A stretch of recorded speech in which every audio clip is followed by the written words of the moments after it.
Oh my gosh, y'all. Today was a hard day. Today was a very long day, so I'm looking a little, you know what I'm saying, a little zesty or whatever, but that's besides the point, okay?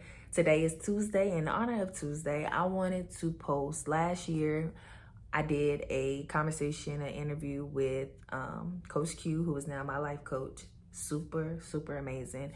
This conversation was very powerful. We went live on Facebook and on Instagram, and we had tons of people messages after this interview. Well, after this conversation, because it was literally like a conversation that we had about being transparent, and we did it live.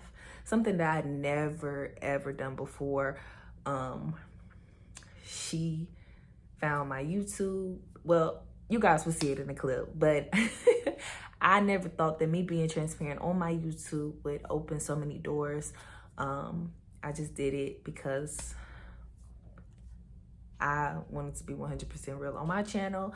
I wanted to express the things that I dealt with, the challenges, because I know that I'm not the only one that have suffered with depression, that have suffered with anxiety, stress, and just things that us as humans deal with.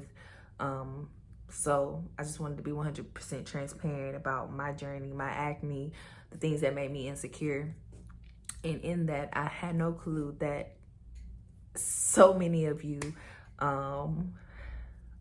literally would connect. I mean, I knew that it was, I know I'm not the only one that deals with, these things, but I don't think I really understood the doors that would be open with me talking about my journey and just talking about the things that I deal with in life.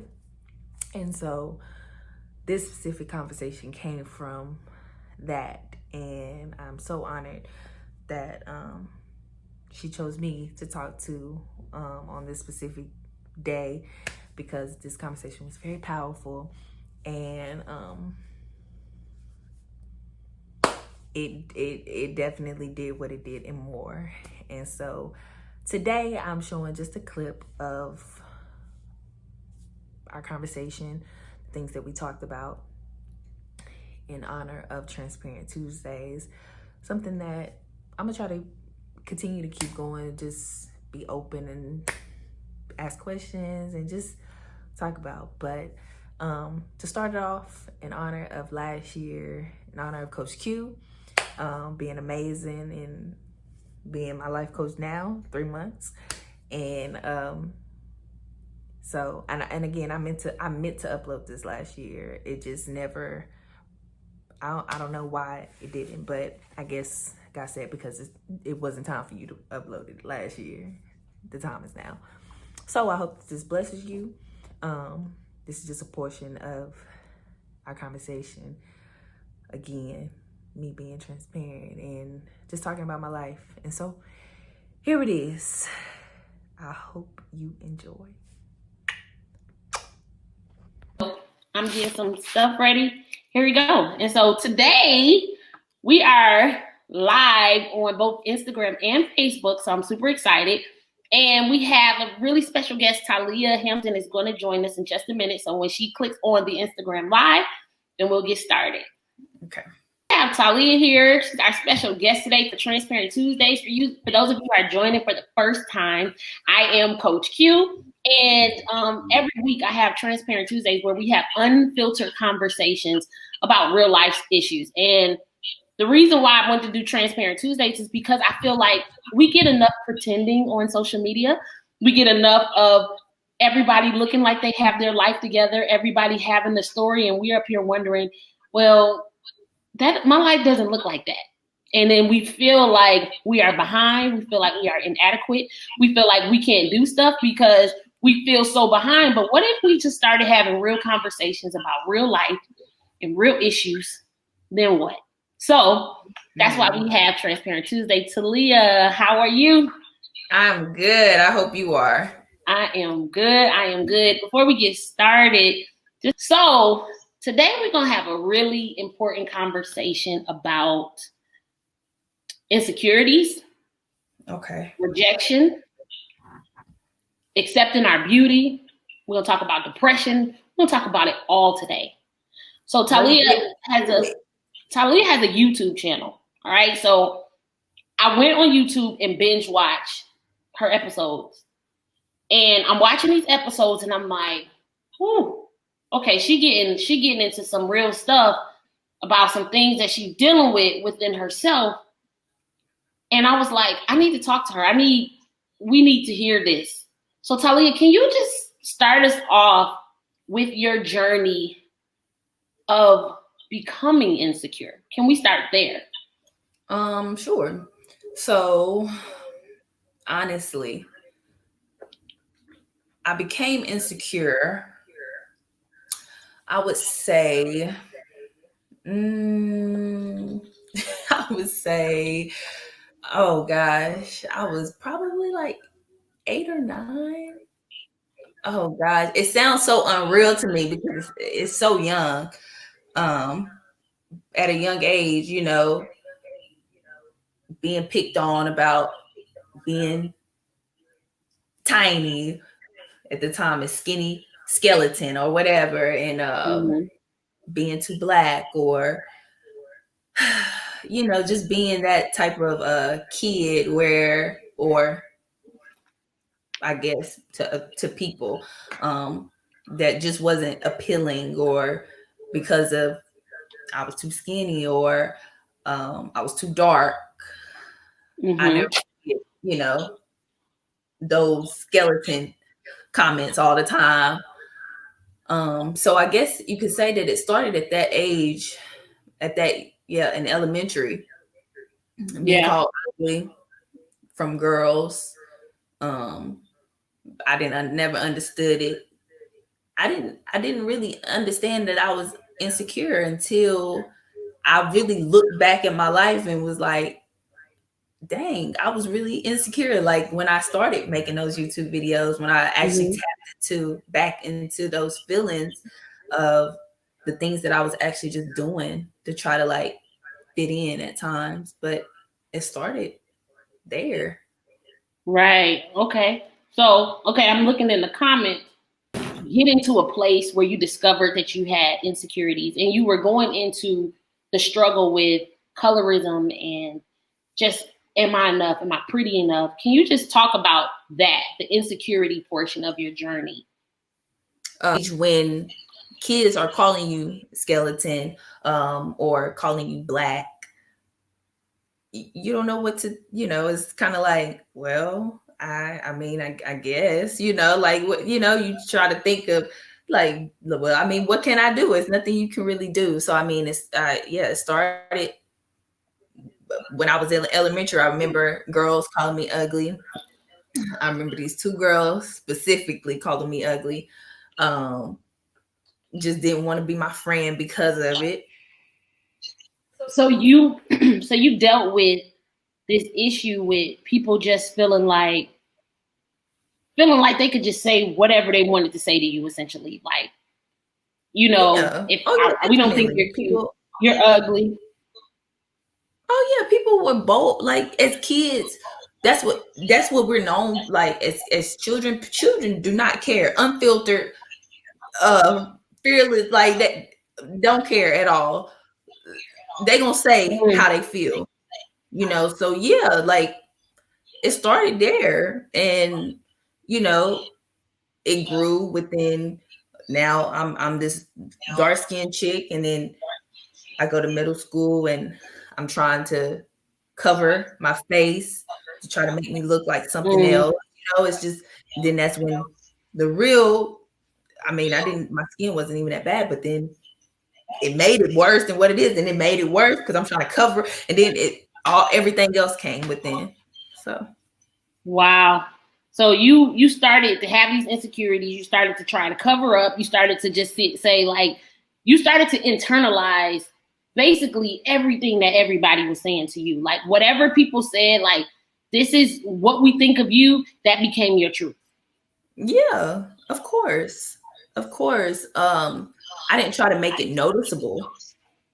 I didn't try to make it noticeable by no means. Because, I was always told, don't be like nobody else, or don't care what people say, but that's easier said than done. Everyone cares what people say. Yeah. And yeah, I mean, you do something to make it noticeable that those words hurt. Yeah. I think that I did that a lot of ways through this whole process. That was kind of noticeable. I mean, some people think it's not, or thought that it wasn't, but to me now, looking back, I'm like, it was noticeable. Gotcha. So you start dealing with this insecurity, not because of what you originally felt about yourself, but because of what people spoke over you. About myself too. It kind of just was confirmation, I guess, for me when people would say it. I just remember when I was young, I can't remember the age, and I was bothered by my teeth. And it's crazy because I brought it up to my mama and asked her, you remember when my teeth was, when I was younger, my teeth, when she was like, your teeth was never, and it just kind of was like a thing to me, like when people don't see nothing wrong with you, like it made me feel good. Like she didn't remember that. It was just kind of like,